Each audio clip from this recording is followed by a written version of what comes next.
Hunting dinosaurs is quite a tricky business.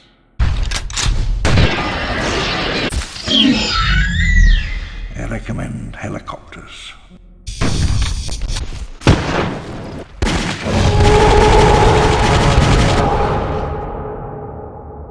If you've got them.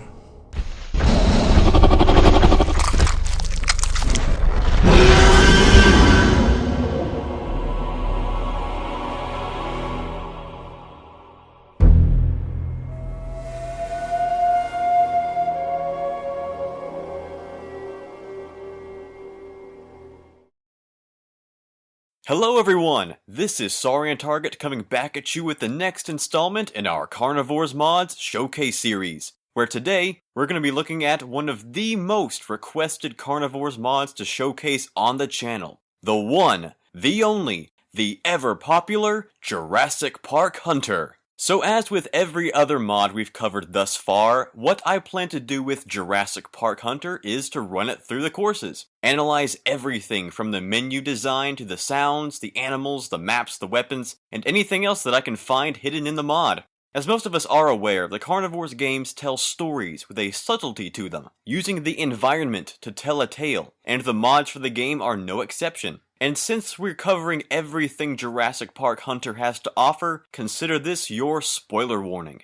Jurassic Park Hunter may not have strict storytelling ties to the Carnivores universe, but it is the kickoff point for an entire trilogy of Jurassic Park themed mods, as well as a newcomer that we'll talk about later in the video. So if you want to go in blind and discover everything Jurassic Park Hunter has to offer for yourself, go download and play the mod first, then come back here. And of course, Jurassic Park Hunter is an extremely popular and fun mod, so if all you want to do is play it, I have provided a link in the description for you to do so.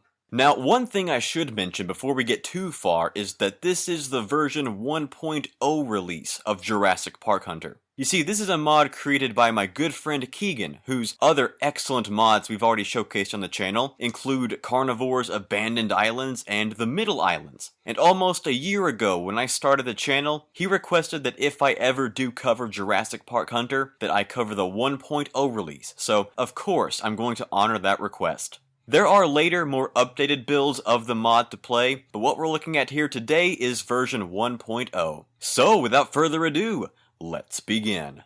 Now, as I mentioned earlier, Jurassic Park Hunter does not take place within the Carnivores universe. There are no ties to Dino Hunt Corp, to Planet FMMUV32, or any of the other story elements that we're all so familiar with. Instead, Jurassic Park Hunter functions as sort of a sequel to the original Jurassic Park story, and maybe even as a precursor to Jurassic Park Operation Genesis. It has been 20 years since the initial dinosaur outbreak, when you receive a letter from John Hammond himself.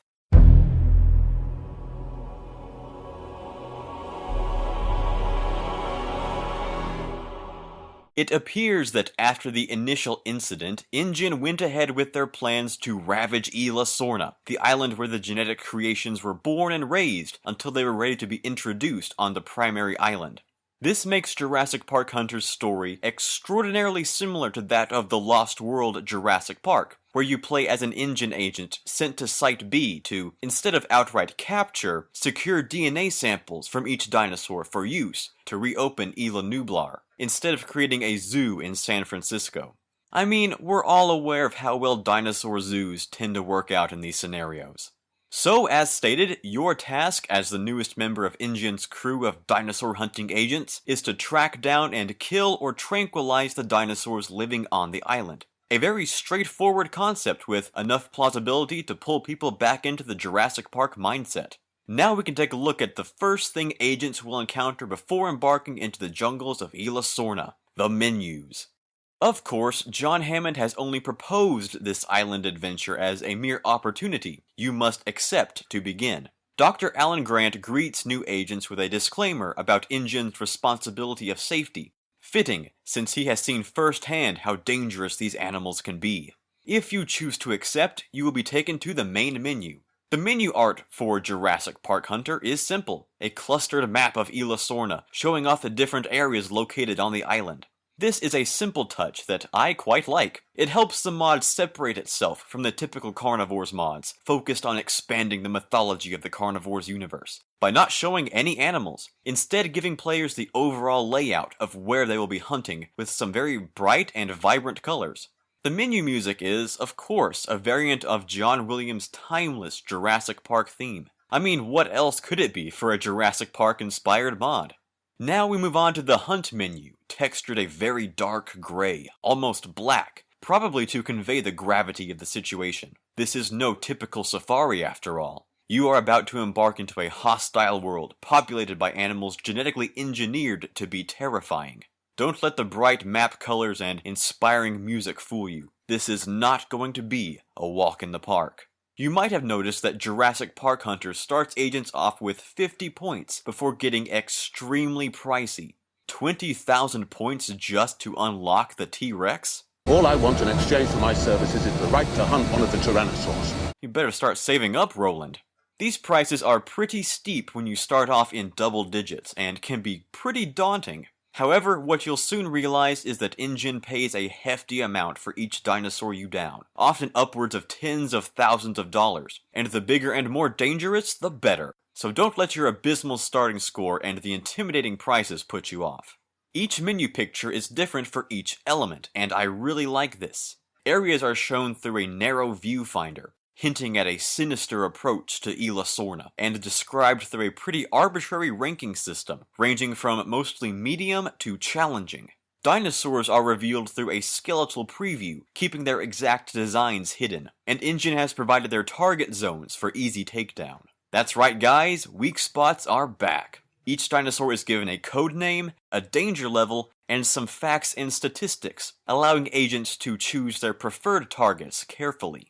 The weapons are all shown off in bright color, pretty starkly contrasted to the darkness of the previous elements. Of course, the chronology of the items as far as pricing goes is a bit all over the place, but that's nothing we haven't seen before. The trophy room issued by InGen for agents is the standard Carnivores 2 trophy room. Looks like some expense was spared here. InGen clearly put most of their focus into creating this project and maintaining its militancy and secrecy, so it appears that the trophy room gets a little left behind in terms of attention. It would have been nice to see a unique theme for the trophy room, even if the tiles were just a different color or if the sky was at a different time of day. Specifically, this one. I mean, this one is awesome. Otherwise, the whole Jurassic Park theme feels a little lost. The equipment is what you'd expect to see on any Dino Hunt tour, with InGen providing its agents with camouflage, cover scent, radar, and double ammo, all decked out in dark gray to match the Jurassic Park Hunter aesthetic. Of course, from a functionality standpoint, there's not that much different from the equipment seen on Dino Hunt tours, so those familiar with the formula should feel right at home when selecting equipment. The wind indicator and compass receive a slight aesthetic upgrade, with the former now matching the mission's dark and ominous aesthetic, and the latter boasting some exaggerated fonts and a new color scheme. InGen has secured 7 different areas scattered across the island of Isla Sorna and even just the general region for agents to track down Hammond's genetic creations. These areas range from abandoned InGen facilities to unused dinosaur enclosures to even separate sub-islands in the chain. Of course, after the disaster that was Jurassic Park's test run, these islands were abandoned, and many of the dinosaurs that were once held here, ready to be returned to Isla Nublar, have escaped and grown free, thus creating an apocalyptic environment in which they thrive. The first area, available at 20 points, is an abandoned InGen facility, one of many old facilities overtaken by the jungle.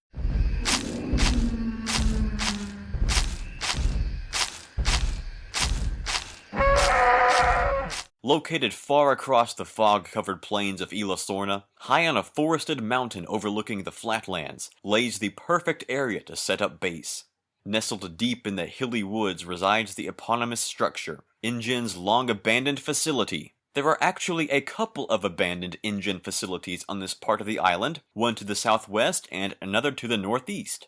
These facilities are complete with everything InGen would need to set up shop on a dinosaur-infested jungle. Crates, plumbing pipes, huge storage sheds, power stations, helipads, you name it, they've got it. It is unknown why these specific areas had to be so quickly abandoned. Everything seems relatively intact. The facilities are in very secluded locations, away from the big game trails of the plains, and protected by defensive dinosaur fences. The helicopters are missing, but perhaps they were used in the hasty evacuation process. Or perhaps they never even returned to the base to extract the remaining crew members. Maybe, given that InGen is spearheading this mission for John Hammond to re-establish Jurassic Park, the company had to clear out for insurance regions. But that seems unlikely. Nevertheless, the ghost towns lay where they were left, and in the time since their abandonment, several species of dinosaur have come to call these empty lots home. On the forested mountain, a sharp ridgeline separates the two sections of the high-altitude environment. To the south, a deep, dark, and ominous forest covers the landscape. Travel is difficult here, and the claustrophobic environment makes hunting and collecting DNA from living dinosaurs all the more difficult. To the north, more fog-filled forests blanket the landscape, with thin woods stretching out down the mountainside into the northern plains. These areas house many dinosaurs, thanks to the abundance of food for herbivores, and by extension carnivores, the sheltering trees and fog, the secluded, hard-to-reach environment, and 2 deep freshwater pools, perfect for thirsty dinosaurs, but dangerous for inexperienced agents. For whatever reason InGen decided to abandon these facilities, we may never know, but their locations were near perfect for conducting secret laboratory experiments on once extinct monsters, so perhaps they will return if this mission is a success.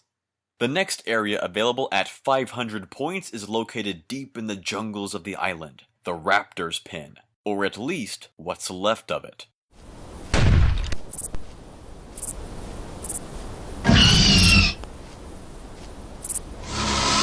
If the Raptor Pen were ever a secure, InGen-fortified, and relatively safe observation environment, it is no more. The remnants of fences can be found scattered throughout these jungles, but they are all that remain of any civilized efforts. Insane mountain ranges make up most of the island, with the terrain varying wildly between steep hills and deep valleys. Travel here is difficult, and not just because of the shifty terrain. The tall grass makes effective movement nearly impossible, snagging agents and outright stopping them in their tracks due to its entangling nature. The local dinosaurs use this to their advantage, making the Raptor's Pen an extremely challenging area. A large swamp resides to the southwest, providing a respite in the relentlessly aggressive terrain, as well as some freshwater for herbivores and maybe exhausted agents. However, the area is named after a specific dinosaur for a reason, and agents who head to the southeast corner will discover why. A huge Velociraptor nesting site, littered with at least 20 individual nests, sprawls out across the southeast corner of the hunting zone. I would recommend not taking any of these eggs. Billy. With so many nests, sentry velociraptors are almost constantly on patrol, making this an extremely dangerous area for dinosaur and man. The exotic jungles, wildly sporadic terrain, unique wildlife, and gorgeous skies make the Raptor's Pen a beautifully dangerous area to hunt, once proper precautions are in place. The next area available at 1500 points is the small island itself, Isla Poco.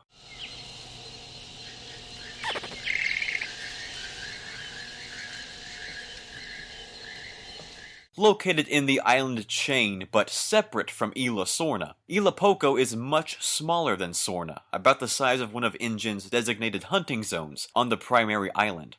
The island is heavily forested, and seems to be built around heavy volcanic activity, with surrounding edges lower in elevation that rise to high mountain peaks as the island progresses toward the center.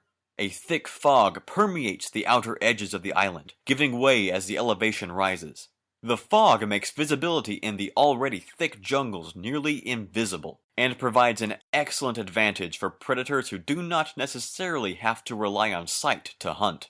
The island culminates in the center just above the fog line with a large natural dam. The dam allows animals to drink at 2 different elevations, with those who drink from the upper levels given a high vantage point over those who drink at the lower levels. The dam, of course, comes from one of the many freshwater rivers that run through the island, with some rivers even connecting to the ocean. The local animals likely know which are safe to drink from, but thirsty agents need to be cautious before taking a drink, for multiple reasons. Further evidence of the island's volcanic history lies to the east, where cooled magma surrounds another freshwater lake. The area is relatively safe, barring carnivorous dinosaurs, and the lake's structure creates multiple vantage points for agents hoping to acquire prehistoric DNA. Isla Poco is by no means the largest hunting zone, but its compact and isolated build make it a favorite among veteran agents hoping to bring back large amounts of cash. The next area available at 3,000 points is the Elasa Plains, a wide open environment where big game abounds.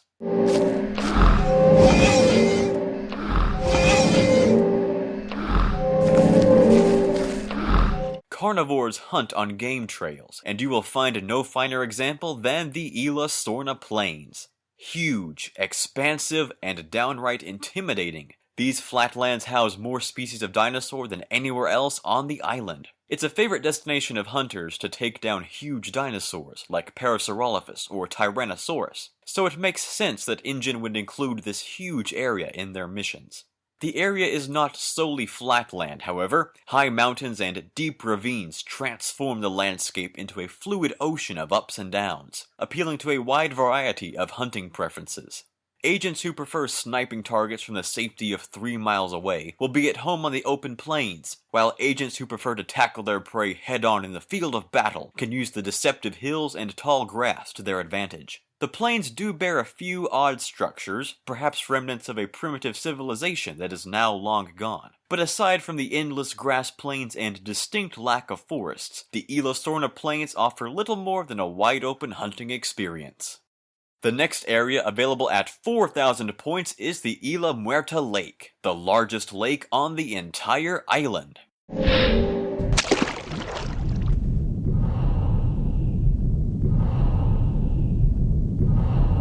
The area designated for hunting actually lies around the edge of the lake, where a huge river runs through from the primary body of water. Animals take advantage of this often, emerging from the hot jungles for a cool drink from the life-giving stream. Predators also take advantage of this, with carnivores patrolling the coastline, looking for animals too preoccupied with drinking, or for those who have become stuck and isolated out in the center of the river. Of course, predators do not solely emerge from the wooded inland areas. As the largest lake on Elasa, this body of water is home to an expansive variety of aquatic animals, including an InGen secret, Sarcosuchus, a mind-bogglingly enormous crocodile that often waits below the surface of the water to ambush its saurian prey. Of course, the shallow and narrow river is often too constricting for such large animals like Sarcosuchus, and the crocodiles often stick to the primary lake instead of these more inland currents.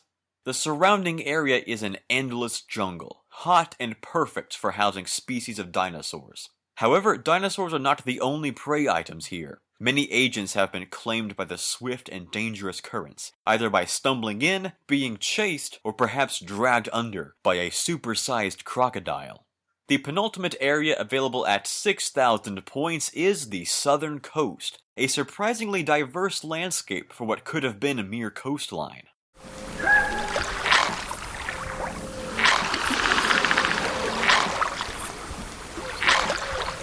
As the name implies, this area is located on the southern coast of Elasa, allowing agents to scour the beaches and trek back inland through the thick jungles and forests. A large, sandy beach highlights the primary coast, with a few huts likely set up by InGen for research purposes, along with several now tattered fences.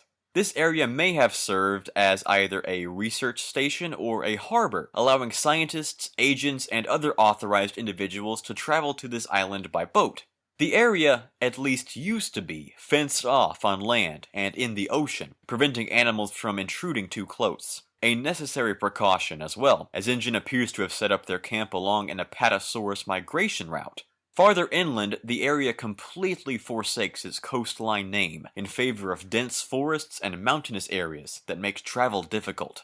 This creates a perfectly stereotypical jungle environment for the dinosaurs that dwell here, from the thick forests to the more open plains to the steep hills and ravines, but not one that InGen has not taken advantage of.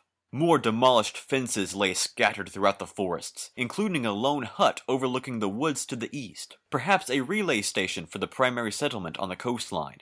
One of the more prominent representatives of human interaction on the coast lies to the north, where a once heavily fortified settlement now lies abandoned and in ruin right in the middle of the Apatosaurus migration path. However long ago the initial destruction took place, the Apatosaurs seem unfazed by the human intruders, and the carnage appears to be relatively fresh. In fact, there are signs of natural retaliation all across the island, primarily in the waterways of the southern coast. Perhaps these are mere coincidences, unfortunate run-ins with the more aggressive animals on the island, or even another unfortunate incident with the Apatosaurs, or perhaps a more primal, sinister force is at play, one that remains unseen. The final area available to unlock at 9,000 points is the Herbivore Enclosure, a maze-like construction left to the ravages of time after the 1993 incident.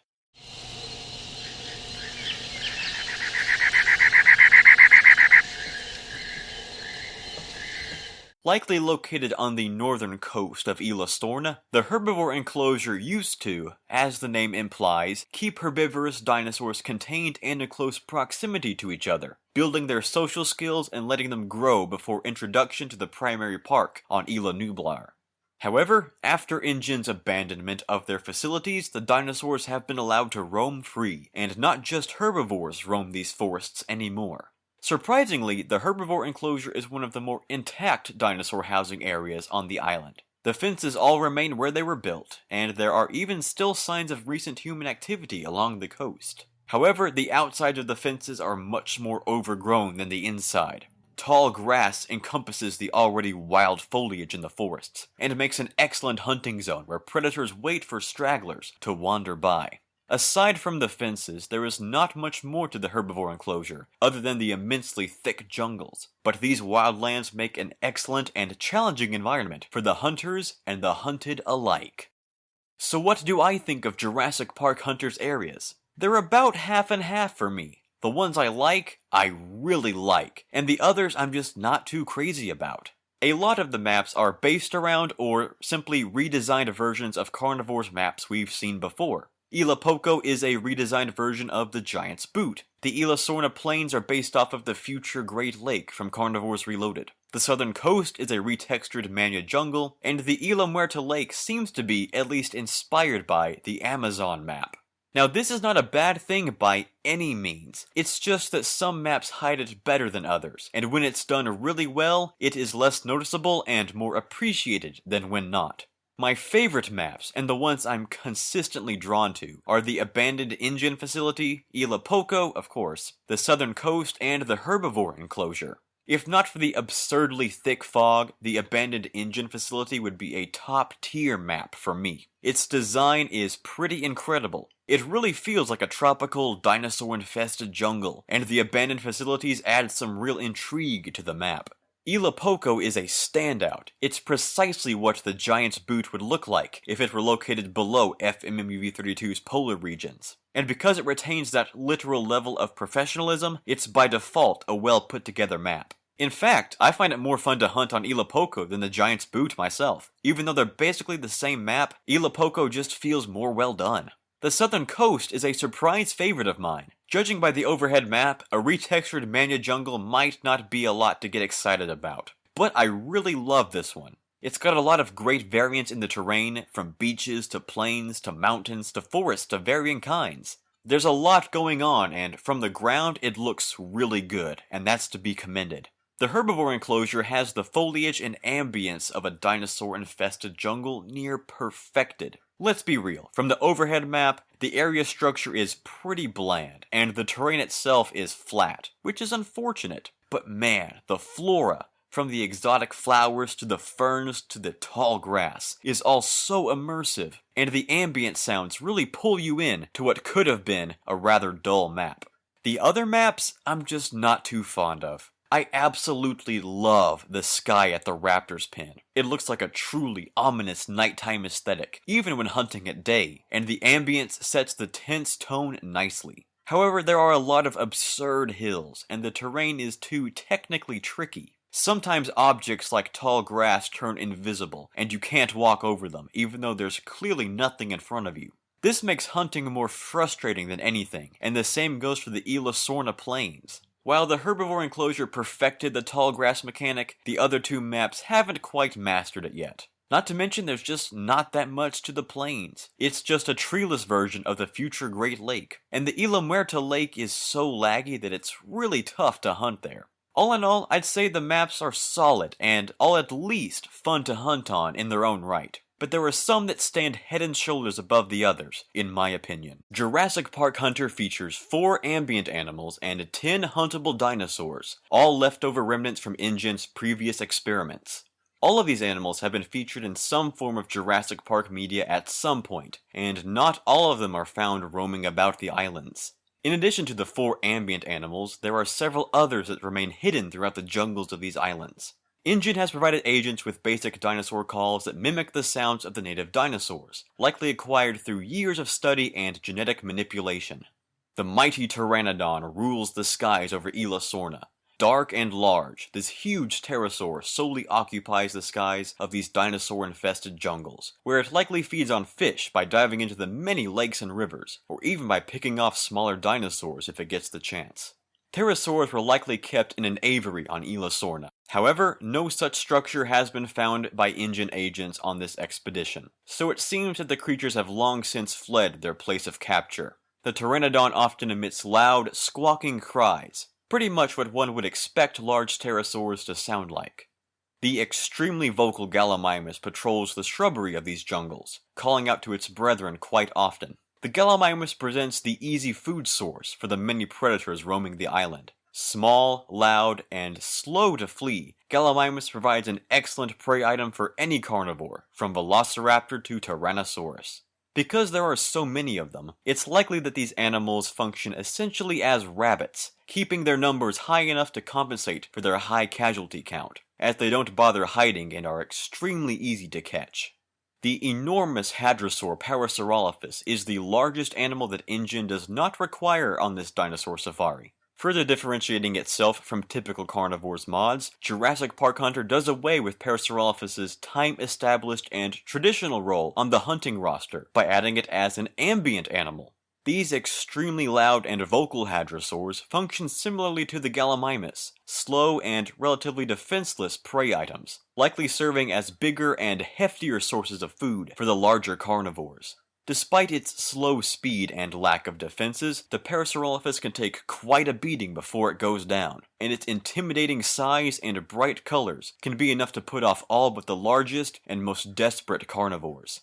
Together with the Gallimimus, these harmless creatures roam about in vocal herds, and create a nice ecosystem that brings the world of Elasa to life.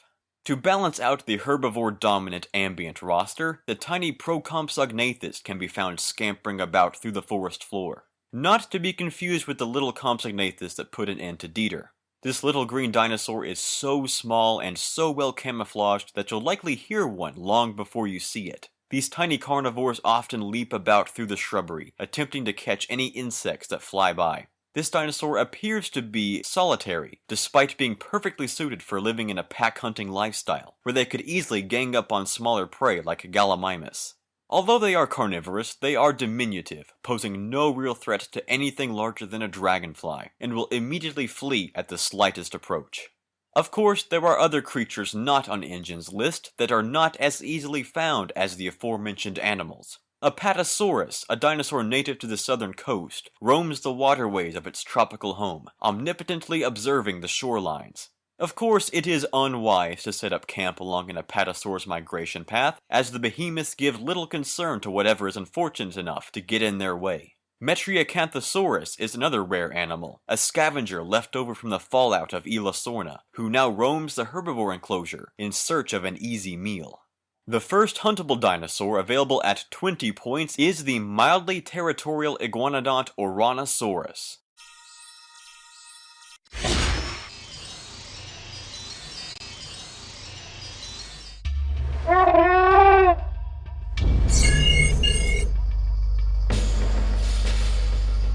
Ouranosaurus was not prominently featured during the initial test run of Jurassic Park, perhaps serving as a more exotic and lesser-known dinosaur, waiting to be unveiled as the park's popularity surged. However, like the other genetic creations of Isla Sorna, the Ouranosaurus is loose and thriving across the island. As one of the first animals agents are allowed to hunt, this herbivorous dinosaur is quite small, dwarfed in the shadows of the more recognizable herbivores, like Stegosaurus and Triceratops, and even Parasaurolophus. As a smaller, less defensive herbivore, Ouranosaurus relies on camouflage to stay hidden from predators, preferring to dwell in thick forests, where its bark-colored, striped hide helps it blend into the trees, and its small size helps it hide in the tall grass. The dinosaur's only giveaway is its bright orange sail, likely used to intimidate opposing Ouranosaurs. If spotted, the dinosaur will flee quickly, but if escape is not an option, Ouranosaurus can put up a fight. This herbivore will use its speed to build up quite a momentum and ram its opponent at full speed, essentially crushing them underfoot. Ouranosaurus is one of the most common dinosaurs roaming these islands, and for better or for worse, they often appear next to agents beginning a mission, which leads to many frustratingly unfortunate accidents in the field, where agents drop in and are immediately killed by a spooked Ouranosaurus. However, as a beginning animal, the Ouranosaurus is relatively easy to bring down. Just aim for the head. The next dinosaur available at 200 points is Friar Tuck himself, the Pachycephalosaurus.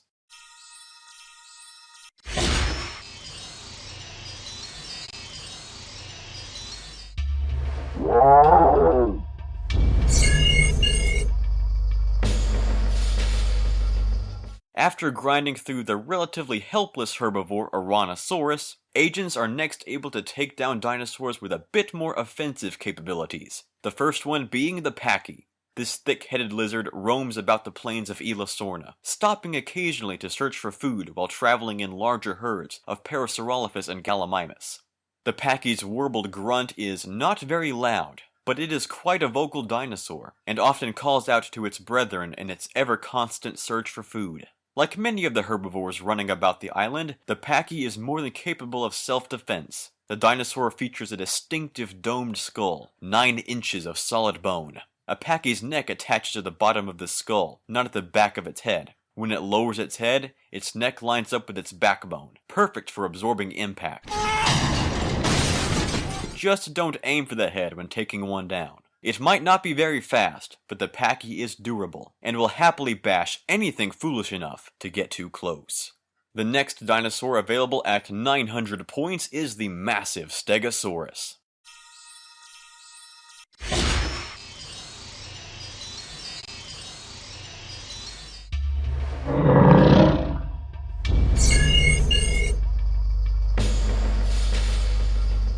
This bus-sized herbivore is one of the most iconic dinosaurs on the planet, but was not featured prominently during the park's test run in 1993. However, the huge dinosaur now roams the plains and forests of Isla Sorna, and is a much sought-after target by InGen agents, hoping to secure some pricey DNA from one of the most famous dinosaurs in history. The Stegosaurus is most at home in green environments, where it can simultaneously feed its enormous body and remain camouflaged from predators. Of course, not many predators would want to take on 6 tons of muscle and armor, but if they do, Stegosaurus has a way of fighting back. The dinosaur's large tail ends in 4 sharp spikes, also known as thagomizers, which it uses to impale anything foolish enough to get too close. Of course, this is a last resort defense weapon. The Stegosaurus will attempt to flee, but at a miserably slow pace. Huge size often comes with its disadvantages, but the Stegosaurus makes up for its shortcomings with bulk and brawn. The next dinosaur also available at 900 points is the iconic Triceratops, sorry Mr. Kirby, Triceratops.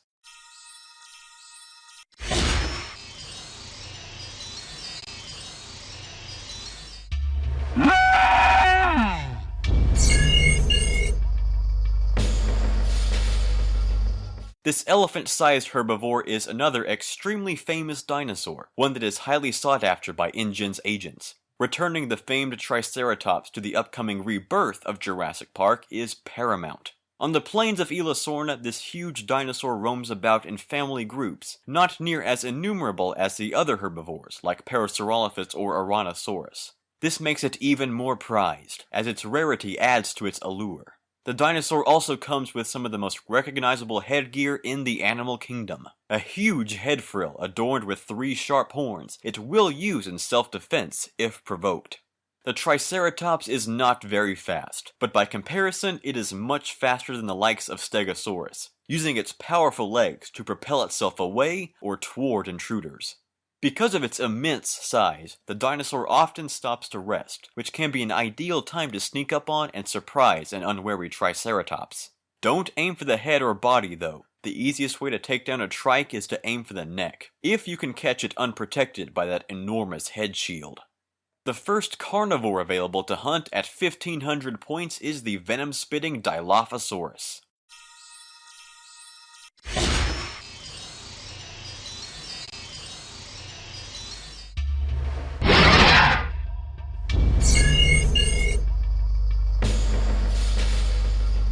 The Dilophosaurus in the original 1993 park, who so famously killed Dennis Nedry, was a juvenile, but the Dilophosaurus roaming about the forests and plains of Isla are fully grown and much more apt to kill. Fully grown specimens are large and bright green, easily blending in with their tropical home, and the vibrant orange crests warn intruders of the venom that lurks within. The Dilophosaurs do not administer their toxic spit very often, preferring to save it as a defense mechanism for larger predators. Small human snacks simply warrant a quick chase. These dinosaurs are built for intense bursts of speed. Outrunning a Dilophosaurus is nearly impossible. Outmaneuvering them, however, is another story. Dilophosaurs prefer to inhabit the thick forests, where their nimble size and green camouflage help them thrive. But they can't turn as sharply as they'd like, and the thick forests often create a constraining choke point that these carnivores usually cannot overcome. However, out in the open, they can run down their prey in the blink of an eye, so use caution when hunting these iconic predators. The next dinosaur also available at 1500 points is the meat-eating bull, Carnotaurus.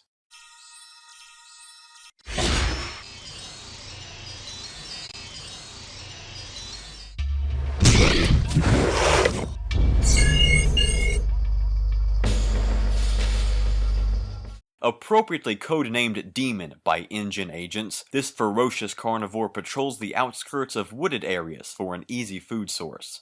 Luckily for it, InGen just so happens to have dropped off quite a few easy food sources to hunt. Like its appearance in the Lost World novel, the Carnotaurus is able to essentially turn itself invisible, camouflaging itself completely to better blend in with the environment. However, much like chameleons of today, this ability is more linked to uncontrollable mood swings instead of an on-command resource, meaning the Carnotaurus has little control over when it can turn transparent.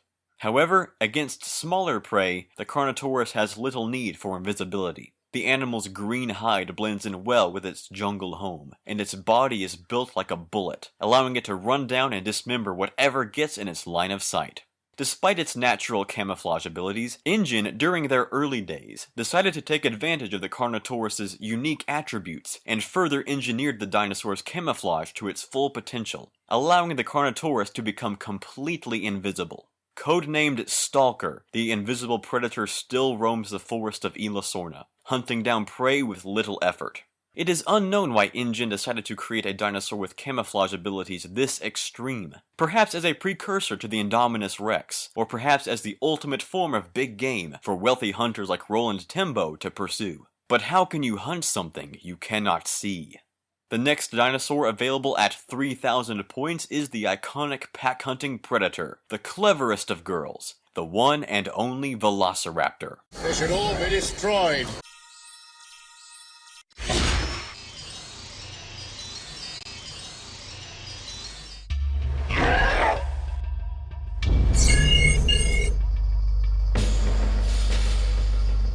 Swift, agile, and extremely intelligent. No dinosaur is perhaps more feared than the Velociraptor. The dinosaurs use their nimble size and near-perfect coordination to hunt down animals up to 4 times their own size, providing a meal that could last the whole pack weeks. Of course, just because they can bring down large prey, that doesn't mean they will say no to a smaller, human-sized snack. Agents arriving on Isla Sorna have proven conflicting for the Velociraptors. On one hand, they provide competition, another predator hunting down and stealing their food sources, and invading their long-established pack-hunting territories. On the other hand, lone agents provide an easy and lightweight snack for more solitary raptors. Anyone foolish enough to wander into a raptor's nest must be well prepared for a quick defense, but the raptors have the home field advantage, and do not take kindly to visitors on their turf. The next dinosaur available at 16,000 points is the T-Rex killer himself, the sail-backed Spinosaurus.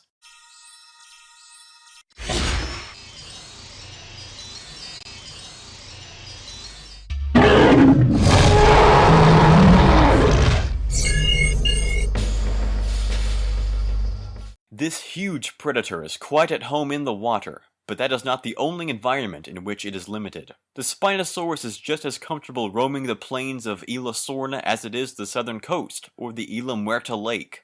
This enormous carnivore is much larger than the T-Rex, but not as powerful. The Spinosaurus is quite thin, almost frail-looking, with a long neck, a delicate sail, and a fragile snout. To compensate, the Spinosaurus comes packing huge, clawed forearms, something the T-Rex simply cannot hope to compete with. With its increased size comes increased armor, and the Spinosaurus is tough. Where many smaller carnivores can be downed relatively quickly in just a few shots to the head, the Spinosaurus is much too large to be brought down so easily. Aim for the chest for your best bet, but keep the firepower consistent, or else you may end up as this fish-eater's next meal. Although it is a terrifying force of nature to behold, the Spinosaurus is not the king of Isla Sorna. The penultimate dinosaur available at 20,000 points is the king of the dinosaurs, the Tyrannosaurus Rex.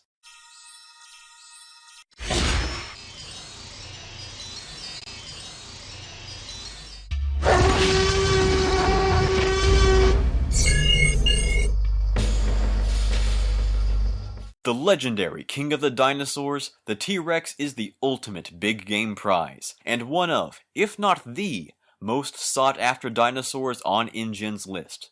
No Jurassic Park would be complete without a T-Rex, but to those who attempt to bring back DNA samples from this enormous predator, good luck. The Tyrannosaurus hunts along the game trails that large herds of herbivores use, most often on the Isla Sorna Plains or through the forests along the southern coast. There is nothing the T-Rex is incapable of hunting. Certain dinosaurs, like Triceratops, can put up a good fight, but all it takes is one bone-crushing bite from the Rex's killer jaws to end any dinosaur's life. This enormous predator boasts expansive jaws, filled with 7-inch teeth and incredible camouflage, allowing it to ambush and crush its prey. Rexes are often noted to hunt in family pairs, and there's nothing more frightening than watching a hunting Tyrannosaurus pair begin their attacking run. Aiming for the eye won't save you this time. You'll have to aim for the heart if you hope to be as successful as Roland Timbo. The final dinosaur on InGen's collection list at a whopping 2 million points is the massive Cetiosaurus.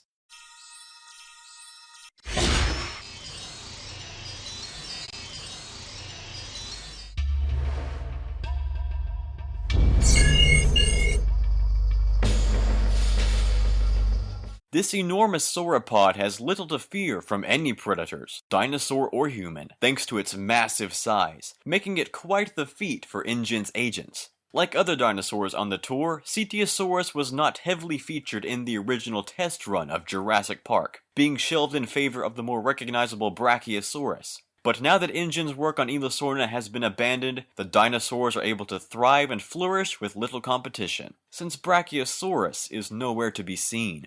This huge sauropod prefers the open plains to the dense jungles, where its enormous size would become bogged down in the thick trees. In fact, the Cetiosaurus makes the plains as it goes, demolishing forests for food in its constant quest to satisfy its hunger, and clearing the way for others of its kind. The Cetiosaurus cannot see well at all, especially from such a high place off the ground, and thus does not notice other animals until it is right on top of them, in which case it may trample them underfoot. It will take a lot of heavy firepower to bring down this behemoth, so come well equipped and prepared for a fight. So what do I think of the dinosaurs running loose on Isla Sorna? They hit all the right notes as far as dino diversity in Jurassic Park goes, but initially, the dinosaur lineup isn't quite as cohesive as I think it could be. I always like it when dinosaur games or franchises stick to a certain style for their animals, which is why the Carnivores Cityscape or New Dinosaur Hunter dinosaurs throw a monkey wrench into the established style for the dinosaurs of planet FMMUV32. The dinosaurs of Jurassic Park Hunter kind of have that clashing aesthetic going on. Some dinosaurs look like updated and modernized Carnivores models. Some look like true Jurassic Park dinosaurs, and some simply look like generic dinosaur models.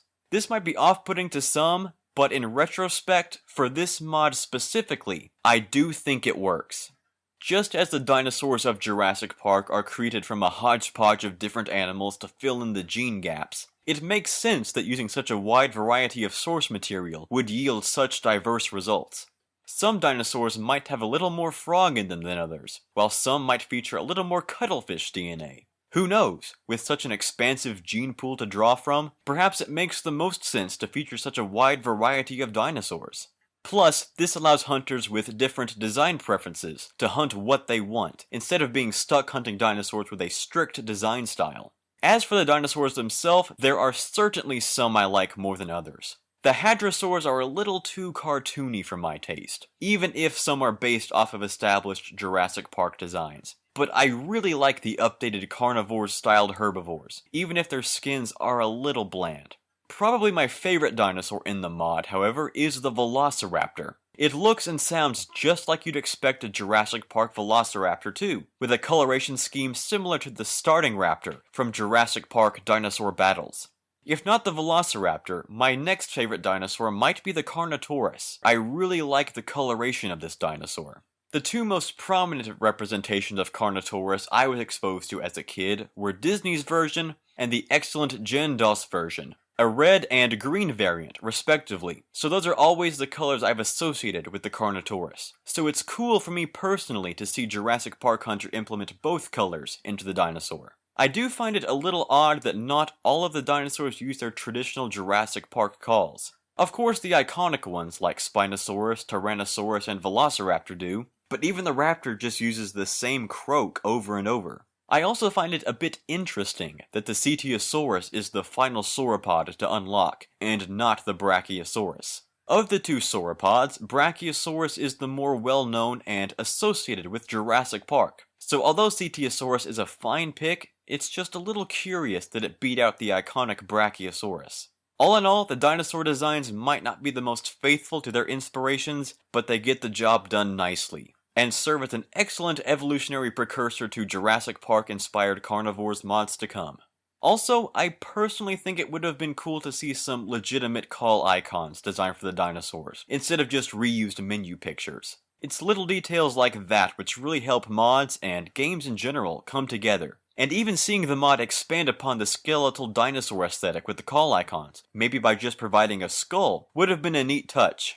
However, this was just the first version of the mod released. Elements were still being ironed out. And it is a nice feature that allows hunters to recheck the weak spots of each animal mid-hunt, instead of being forced to blindly fire in hopes of striking a critical blow. Also, fair warning, the ambient dinosaurs will drive you crazy. They are all very vocal, and it must be said that this really helps the maps feel alive. But my goodness, an overlapping chorus of Gallimimus, Parasaurolophus, Pteranodon, and Procompsognathus can be a bit much after a while. InGen provides agents with 6 weapons to choose from on this dinosaur safari, in sharp contrast to the more hunting-oriented weapons provided by Dino Hunt Corp on planet FMMUV32. These firearms are heavily militarized for quickly and effectively bringing down the dinosaurs running amok on Isla Sorna. However, these behemoths are extraordinarily tough, perhaps even tougher than InGen anticipated, but on the whole, their weapon lineup has proven powerful. The first weapon available at 10 points is the Alpha Combat Pistol, a semi-automatic pistol created for military, law enforcement, and dinosaur hunting. Your typical starting weapon, the Alpha Combat Pistol is moderately effective at bringing down dinosaurs with well-placed shots. Weak firepower coupled with lots of ammo even out what could have been an altogether lackluster weapon, but the Alpha earned its keep with pinpoint accuracy and a fast firing rate. That said, accuracy is essential, as this weapon lacks the speed and firepower necessary to effectively bring down a Tyrannosaur, but gets the job done in a pinch, and is a solid starting entry in the weapons roster. Funnily enough, it doesn't quite mirror its advertisement image, promoted by InGen, but that's probably for the best. The next weapon available at 70 points is the MP7, a fast-firing German personal defense weapon. Sturdy enough to pierce body armor, but small enough to be used as either a pistol or a submachine gun, the MP7 works well as both. This weapon packs as little power as the Alpha pistol, but comes with an increased rate of fire, giving it a tremendous advantage against charging carnivores. A quick reload time helps as well, as the weapon's large magazines can easily be replaced to keep the bullet storm coming. Despite its perks, the MP7 is literally just a faster firing pistol. But with weak spots for each animal, accuracy is more important than power, and the heavy spray of bullets it provides ups the chances of hitting something vital.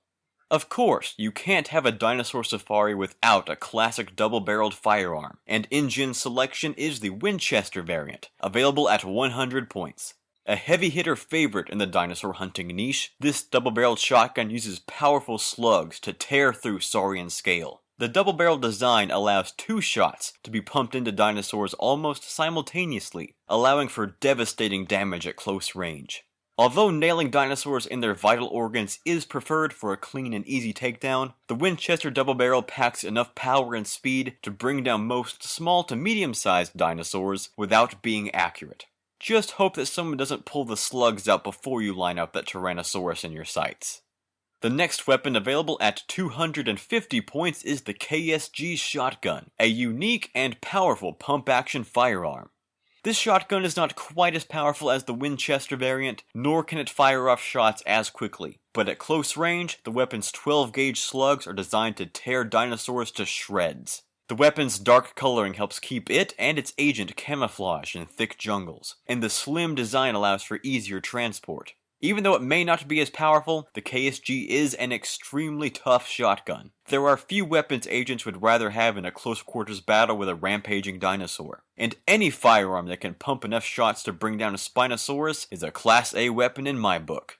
The penultimate weapon available at 300 points is the Adaptive Combat Rifle, otherwise known as the ACR. Equipped with a red dot sight for pinpoint accuracy, the ACR is one of the most devastating firearms available to InGen agents. A high ammo count and a quick reload time help this weapon stand out against its competitors, and its fast rate of fire helps it riddle dinosaurs with bullets. Best used against smaller carnivores like Dilophosaurus or Velociraptor at medium distances. The ACR is a reliable all-around weapon. Its pinpoint accuracy makes nailing headshots a walk in the park, and with the necessary speed and power to take down a Tyrannosaurus, the ACR is a worthy addition in InGen's weapon lineup.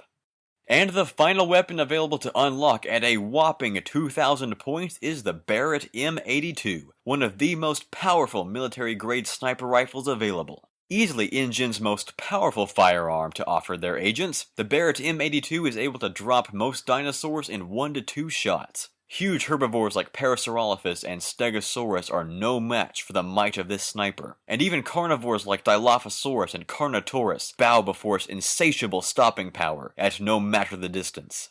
If there were ever a weapon to bring into a dinosaur-infested jungle, the Barrett M82 is the ultimate harbinger of doom. Its unbelievable power allows it to pick off smaller targets with ease, and the pinpoint sniper accuracy allows it to smash through the weak zones of anything larger. So what do I think of the weapons roster for Jurassic Park Hunter? It's a very interesting lineup. Thematically appropriate, but somewhat samey. Each weapon is something you would expect to see on a military-based dinosaur extermination mission, or a big game safari, and no weapon really feels out of place. There are essentially 3 different kinds of weapons InGen provides for its agents. 3 fast-firing, weak-power firearms, 2 heavy-hitting shotguns, and 1 monster of a sniper rifle. No bows and arrows, as those are for more sporting occasions. This is a high military operation, intent on securing DNA samples at all costs, so the options are fitting, but I don't think that InGen quite takes advantage of its resources. Some more variances in the weapon diversity would have made InGen's weapon roster immensely more intimidating, but all they really offer is a submachine gun variant, a shotgun variant, and a sniper rifle. However, each does its job near perfectly, and weak spots on the dinosaurs make accuracy the most important element to a mission's success, rather than the power of the firearm. So Keegan, after careful consideration, I have decided to endorse your mod. Jurassic Park Hunter is an incredibly fun and influential mod that strikes a chord with lots of people. A Jurassic Park themed Carnivores mod was inevitable, and this one hits all the right notes. From the environments, to the dinosaurs, to the JPOG death sound effect whenever agents get killed, Jurassic Park Hunter has something for everyone. It's a little rough around the edges and isn't quite as polished as some mods, but it has character and a passionate spirit, and most importantly, is immensely fun to play. It had been quite a while since I last played Jurassic Park Hunter, so getting to go back through it and explore the areas, hunt the dinosaurs, and just be back in the mod was a welcome return experience for me, and I had a blast doing so. If you haven't played Jurassic Park Hunter yet, you are missing out, and I highly recommend doing so for multiple reasons. And if you want to go play the mod, of course, there's a link in the description for you to do so. You don't need any of the other Carnivores games to play it, and it's free. So what are you waiting for? Go sign InGen's waiver and track down some DNA.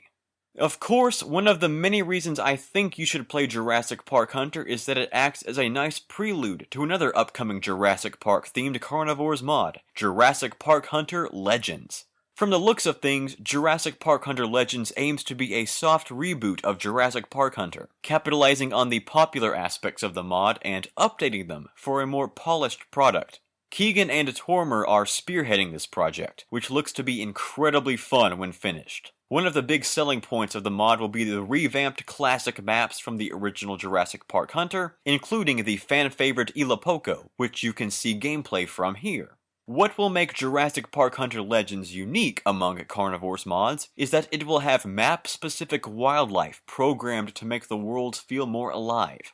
Dragonflies and butterflies will fly through the shrubbery, while crocodiles and plesiosaurs will swim through the lakes, rivers, and oceans, breathing an immersive breath of life into these revamped maps. In addition, I believe most of the dinosaur models will be taken straight from JPOG, from Tyrannosaurus to Spinosaurus, giving the animals a much more authentic Jurassic Park feel. Anything not from JPOG will likely be from Zoo Tycoon 2, I believe. Along with these revamped dinosaurs, there will be several DLC packs released, allowing players to completely customize their Jurassic Park hunting experience. Keegan has sent me a couple of the packs already to briefly show off for you guys. The first one up is the Tyrant pack, which includes the Tyrannosaur Destroyer, Bistahiversor, the Horned Tyrannosaur Gorgosaurus, the Fleet-footed Daspletosaurus, the Mighty Tarbosaurus, the Imposing Ecrixanthosaurus, and the iconic Tyrannosaurus Rex.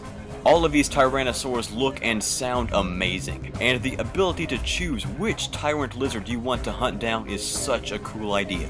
The next DLC pack is the Spined Terrors pack, which includes the heavily clawed Baryonyx, the Piscivorous Ichthyovenator, the Frightening Irritator, the Mighty Ostafrikasaurus, the fan-favorite Suchomimus, the enormous Oxalia, the high-spined Acrocanthosaurus, and of course, the legendary Spinosaurus. Some of these skins should be instantly recognizable to fans of the Jurassic franchise, and seeing their inclusion here aims to make Jurassic Park Hunter Legends an instant classic. We'll be keeping up with this mod's progress for sure, and I can't wait to see how it turns out. And guys, thanks as always for watching. We've hit 1,000 subscribers, the channel is a year old, and we're still in the process of breaking through this horrible video drought. Thank you guys so much for being patient. As most of you know, I can't be doing this full time. I'm still wrapping up my final semester at university and all the fun business that comes with that. But when I'm able, I try my best to put out the most in-depth Carnivores content on YouTube for you. So I hope you guys enjoy it. Thanks for sticking around, geeking out about carnivores and dinosaurs in general with me, and for making this enjoyable. If it weren't for all the great feedback and conversation you guys have on here, I probably would not enjoy this near as much as I do. I'm always excited to put together these videos, and I hope you guys enjoy watching and interacting with them as much as I have making them. School is winding down, and once summer hits, I'll be able to put out some special videos for you guys. Thanks again for watching, you guys are all truly the best, and I will see you guys next time.